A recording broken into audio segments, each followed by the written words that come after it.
संपूर्ण आध्यात्मिक स्तोत्र।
प्रणम्य शीर्षा देवं गौरीपुत्रं विनायकं। प्रणम्य शीर्षा देवं गौरीपुत्रं विनायकं।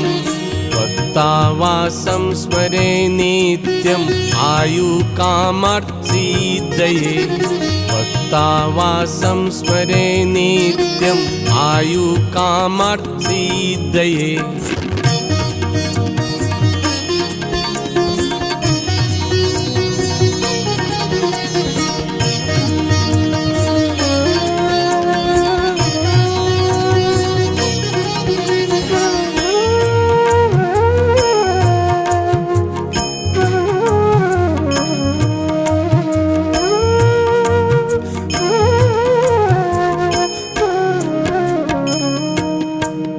प्रथमं वक्रतुण्डं च एकदन्तं द्वितीयकं।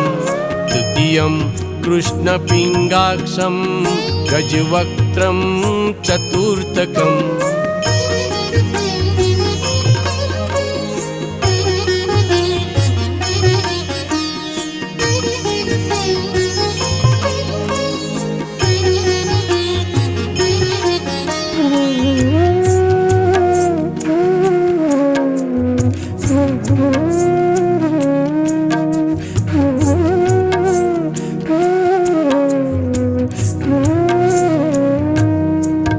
लंबोदरं पंचम च षष्ठमं विकटमेव च। सप्तमं विघ्नराजेन्द्रं धूम्रवर्ण तथाष्टमं। नवमं बालचन्द्रं च दशमं तु विनायकम्। एकादशं गणपतिं द्वादशं तु गजाननम्।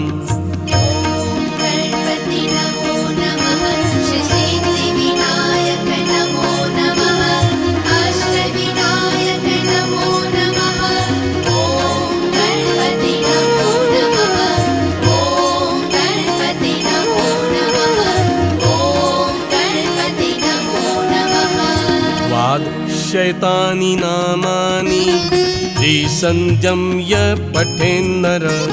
न च विघ्नभयं तस्य सर्वसिद्धिकरं प्रभु।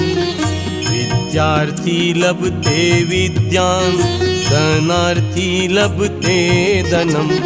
पुत्रार्थी लभते पुत्रान् मोक्षार्थी लभते गतिम्।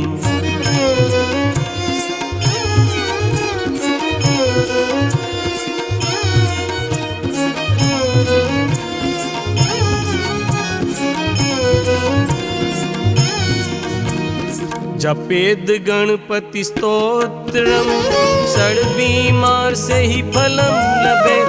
संवत्सरेण सिद्धिं च लभते नात्र संशय।